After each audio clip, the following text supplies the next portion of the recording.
It all began on a warm summer morning in Ireland. The air felt sticky with heat, and I could sense my scarf sticking to my neck as I stood outside the modest brick house. This was my first job in London, far removed from the dusty streets of Bala, where I was raised back home.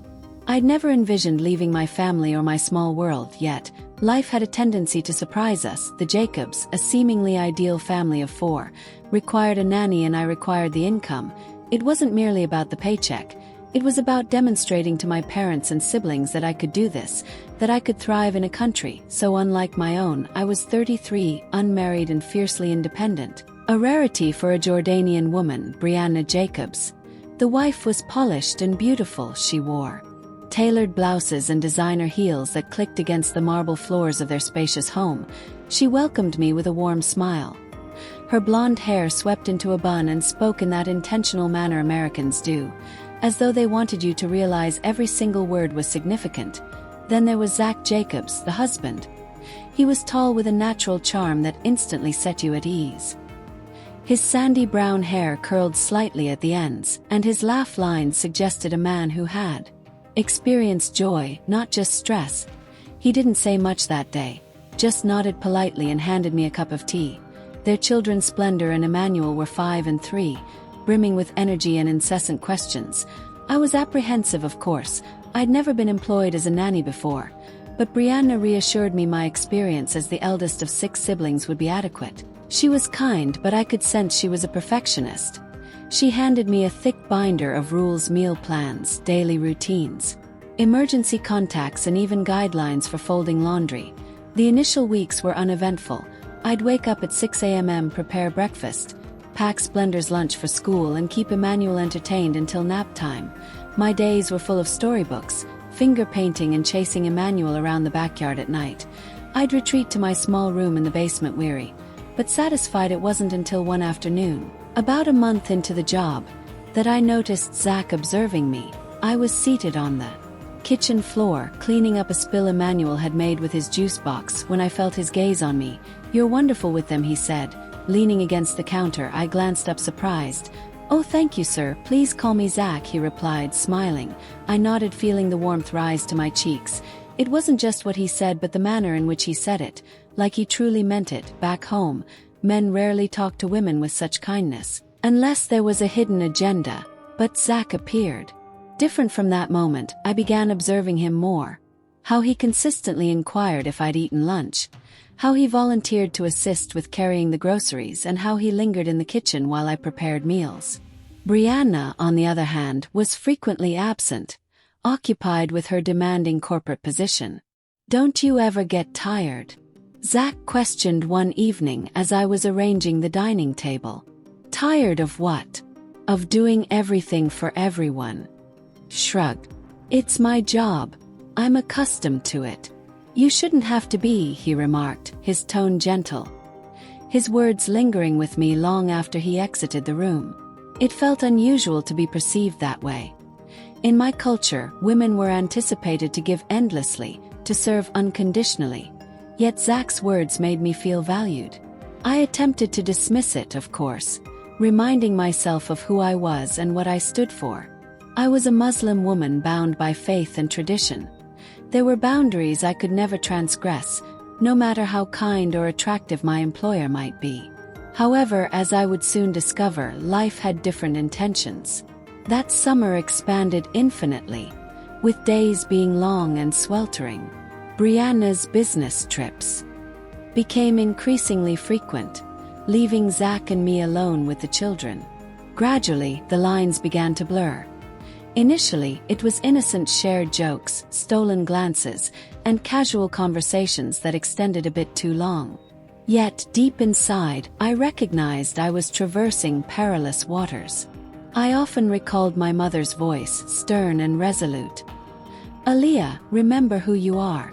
This world will tempt you, but you must remain true to yourself." I had always taken pride in my self-discipline, my capability to resist the temptations of modern society. But Zach was different. It was a rainy evening when the dynamics changed. The children were asleep. The house was quiet except for the rain softly tapping against the windows. I was in the kitchen, tidying up after dinner when Zach entered.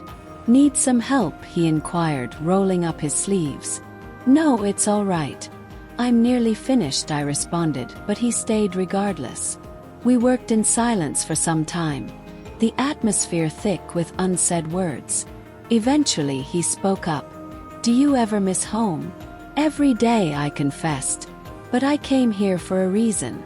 "You've sacrificed so much," he noted, his voice tinged with admiration. I gazed at him, taken aback. "Why do you say that?" "Because I perceive it the way you prioritize everyone else.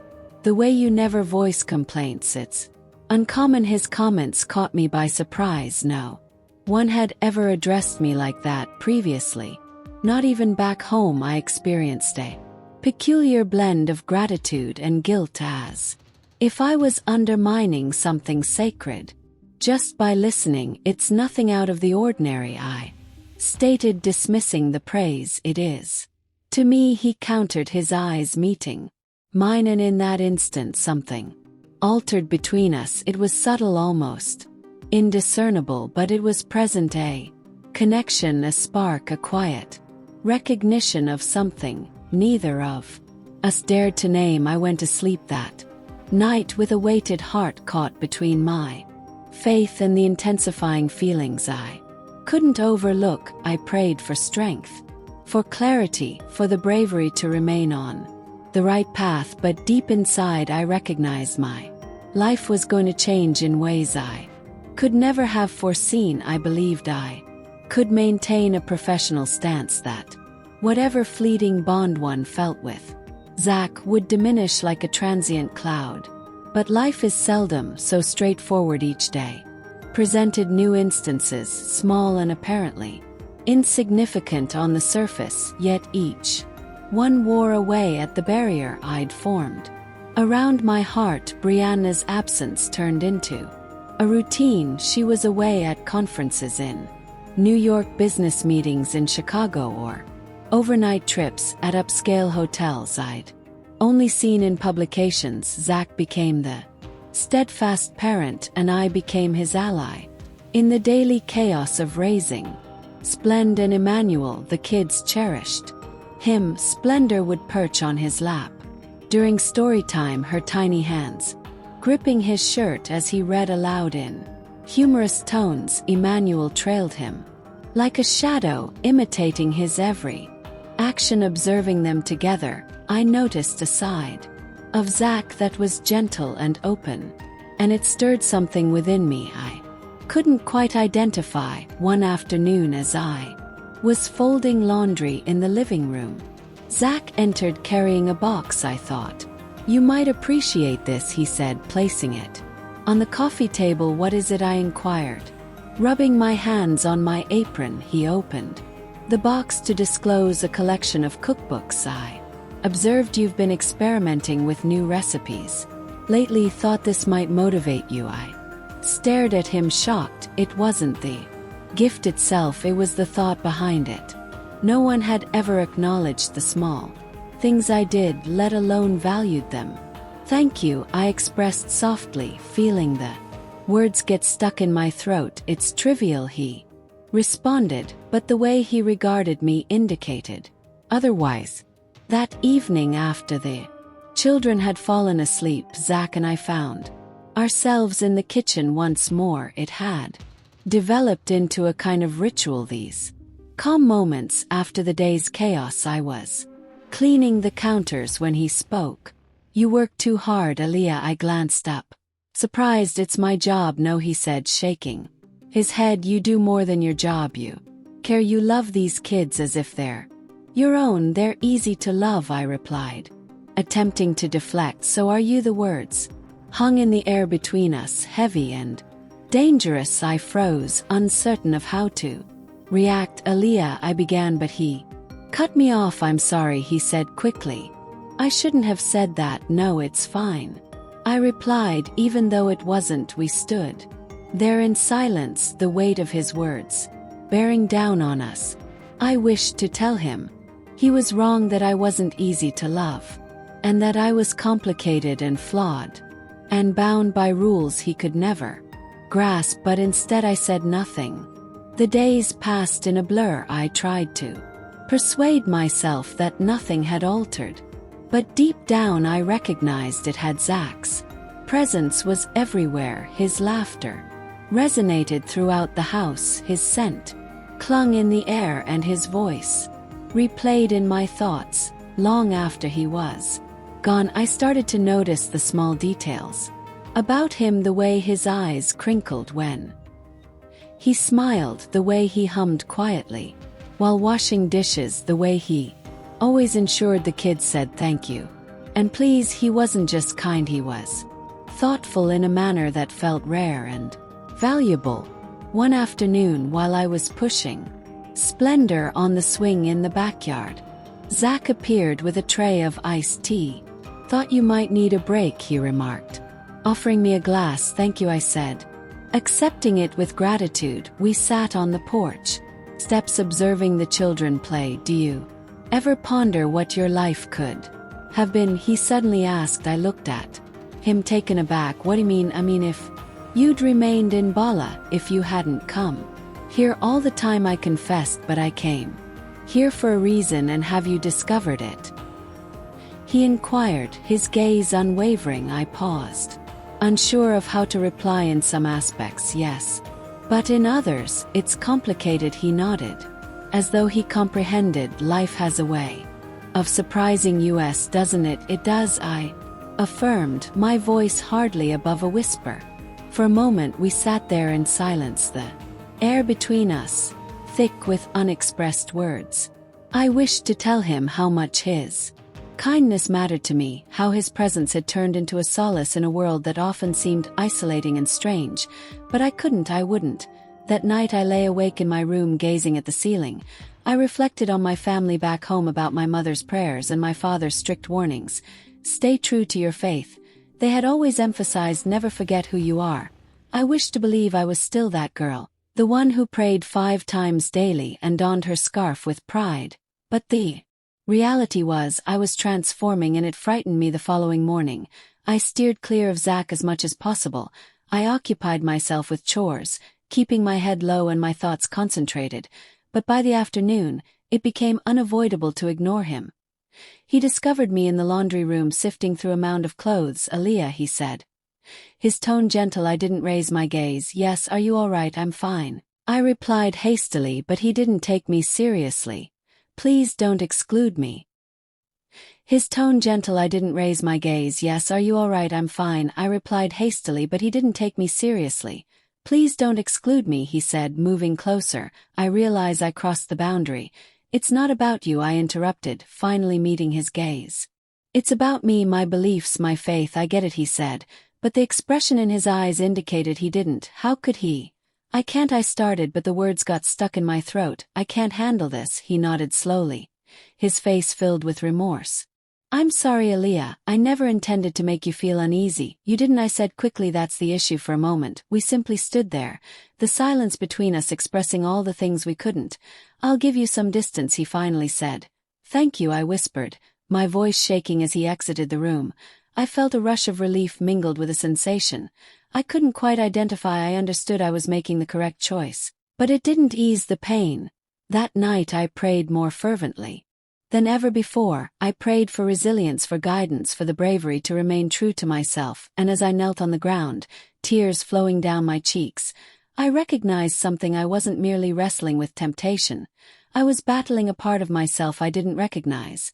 The days following our exchange in the laundry room were tense, yet bearable. Zach adhered to his promise to grant me space, and I did everything in my power to refocus on my work.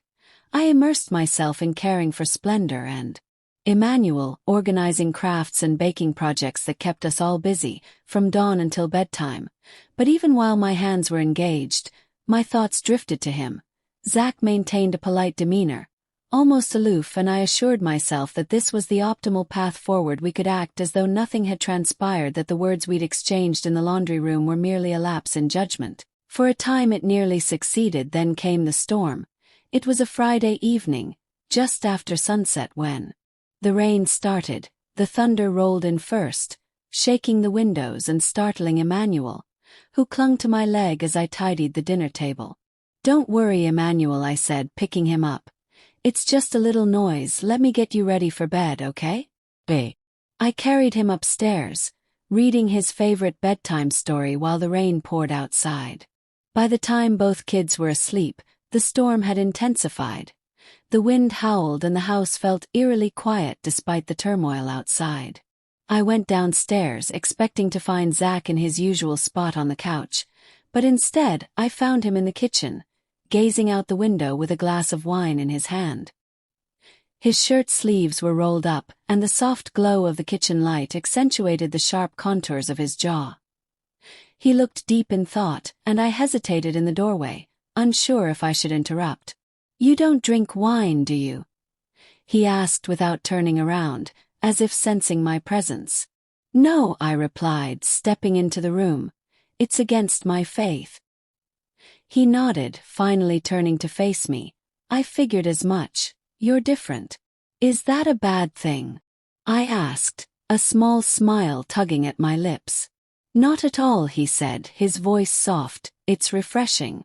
I kept myself busy by wiping down the counters, trying to ignore how his words made my heart race. The tension in the room was thick, and I could feel his gaze on me as I worked. "Aaliyah," he said after a long silence. "Yes," I replied, not looking up. "Can we talk?" I stopped wiping and turned to face him. "About what?" "About us," he said, his voice low. I shook my head, my pulse quickening. "There is no us, Zach." "Then why can't I stop thinking about you?" he asked, stepping closer. "Zach, please," I began, but he interrupted me. "I know it's wrong," he said, his voice trembling. "I know I shouldn't feel this way, but I can't help it. I see you every day, taking care of my kids, making this house feel like a home, and I—" He stopped, running a hand through his hair.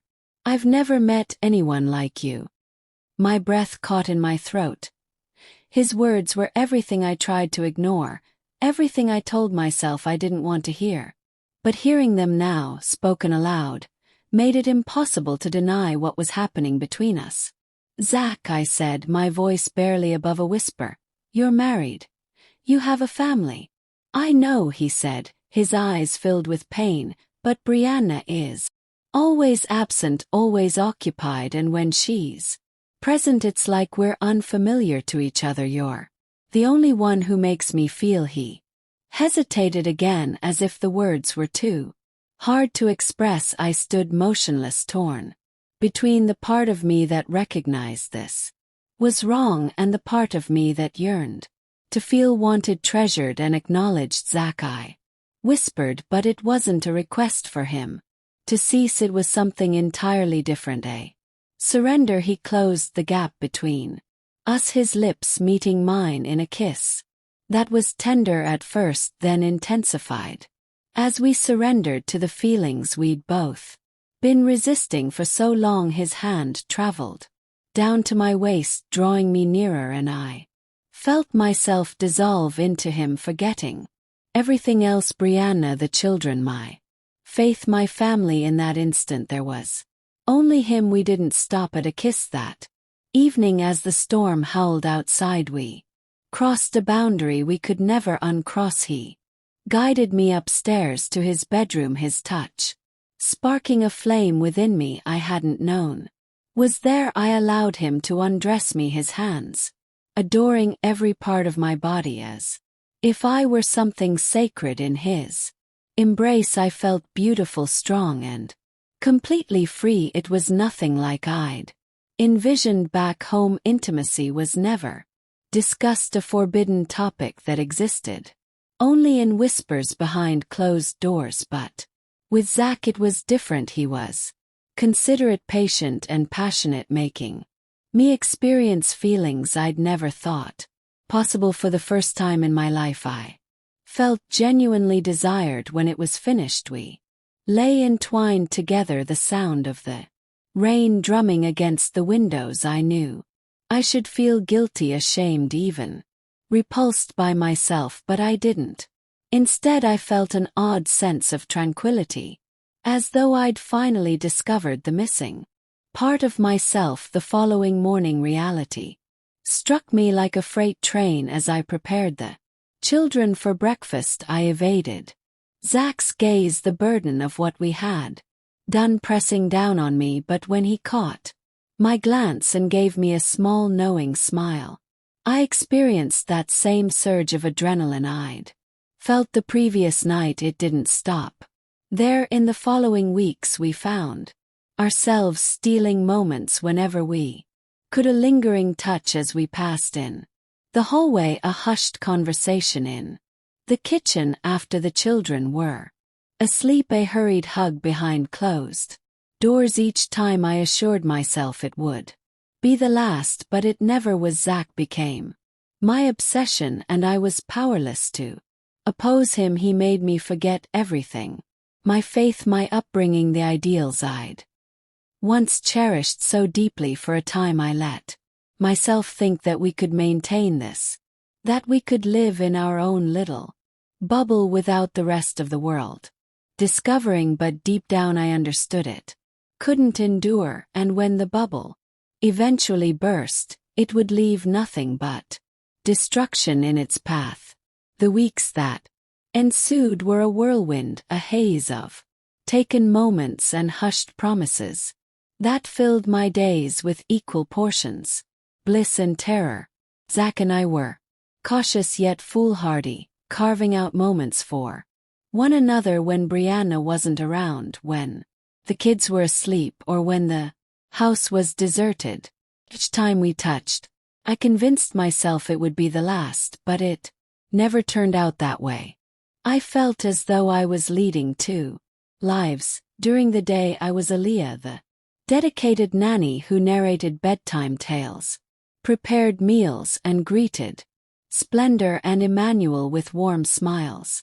However, at night, when the world became quiet and the house plunged into shadow, I transformed into someone else entirely, someone who was Zach's in ways I'd never been anyone's before. One evening, following the children being settled into bed, Zach discovered me in the living room folding laundry. Brianna had departed that morning for another business trip, and the house was particularly serene. He stood in the doorway observing me, his presence filling the room before he even spoke. "Do you ever take a break?" he asked, his voice tinged with humor. Glanced, smiling despite myself. "Someone has to keep this place running." He crossed the room and took a seat beside me, his thigh brushing against mine. "You're incredible, you know that?"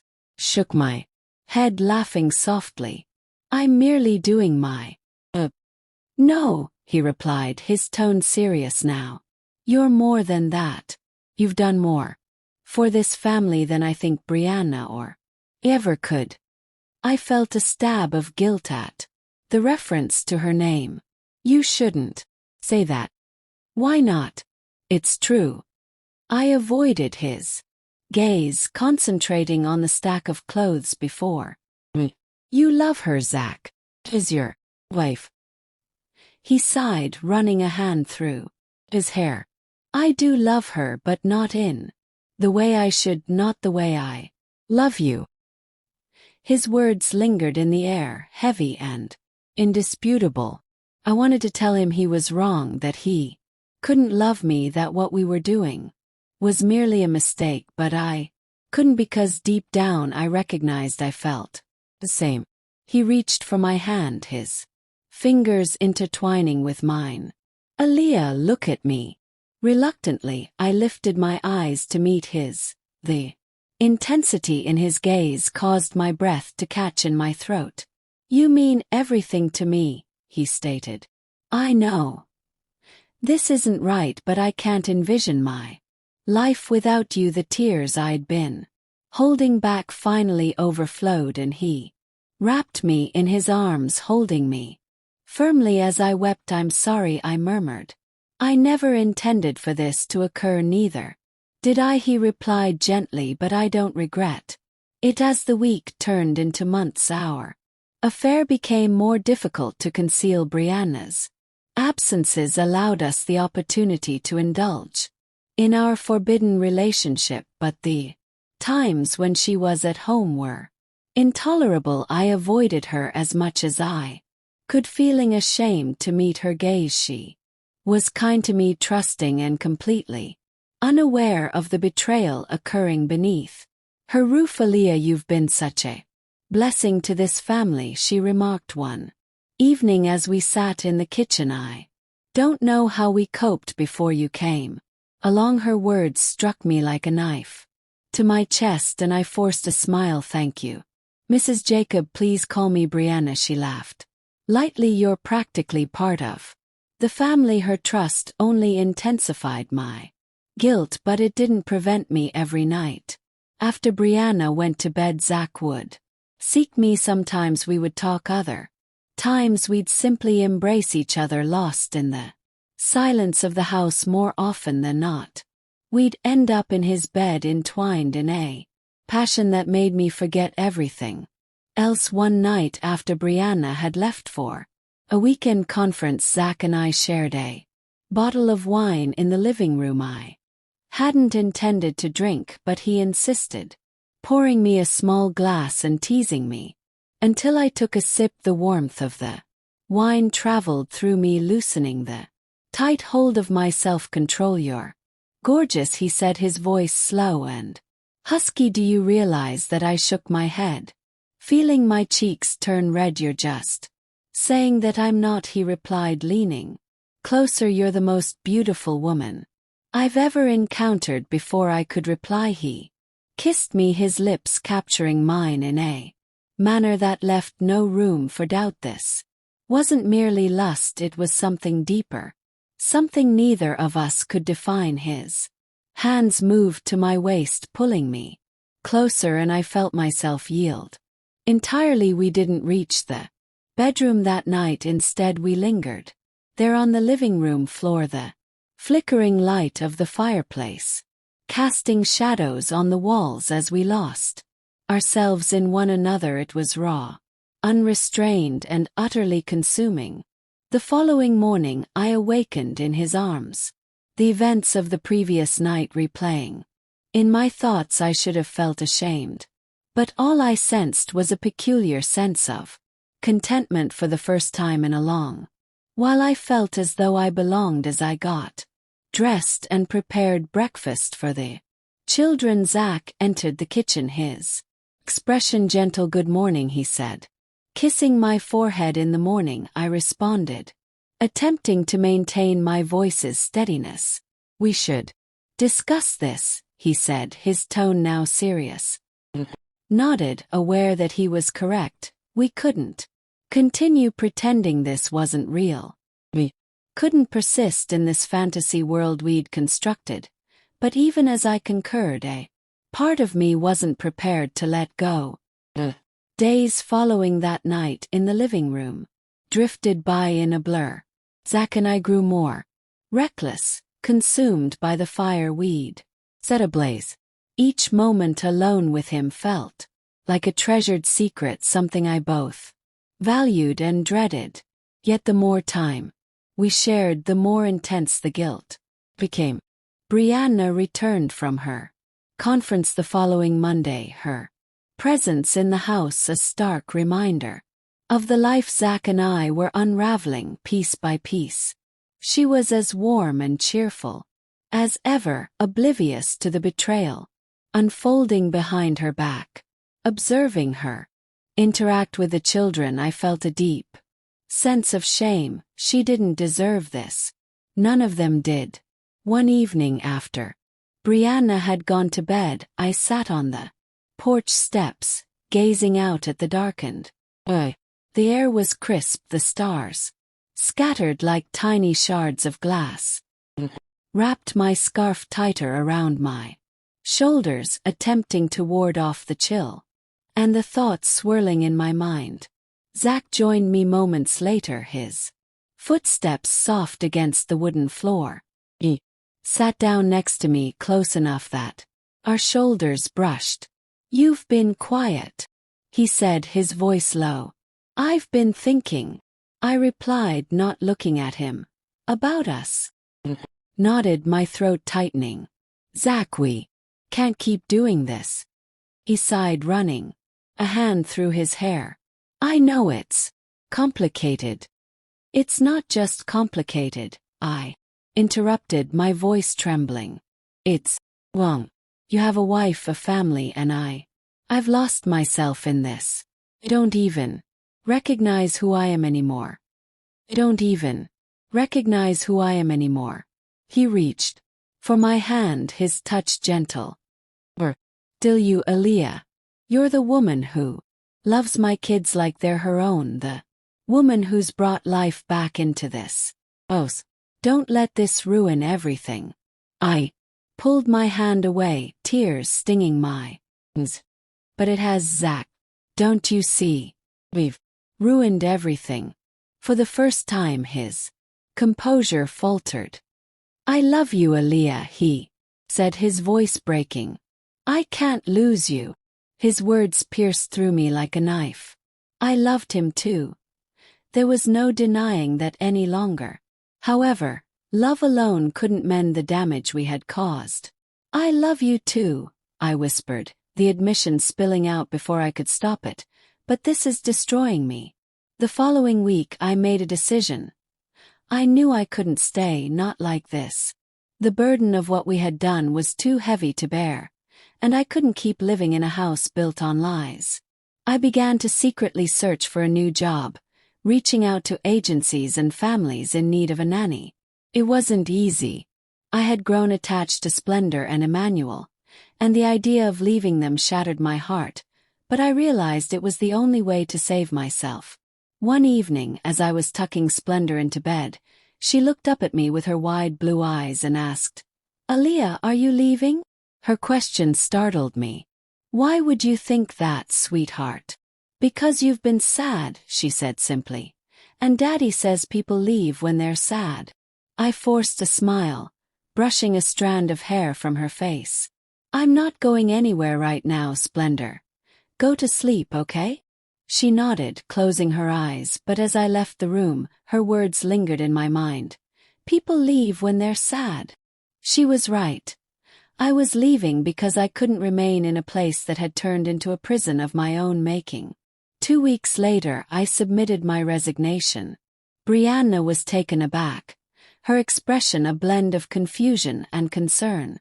Aaliyah, is everything okay? She asked, setting her coffee cup down on the counter. Yes, Mrs. Jacob, I said, keeping my voice steady. But I've been offered another position, and I think it's time for me to move on. She looked genuinely hurt. You've been such an important part of this family. Are you sure about this? I nodded, unable to meet her eyes.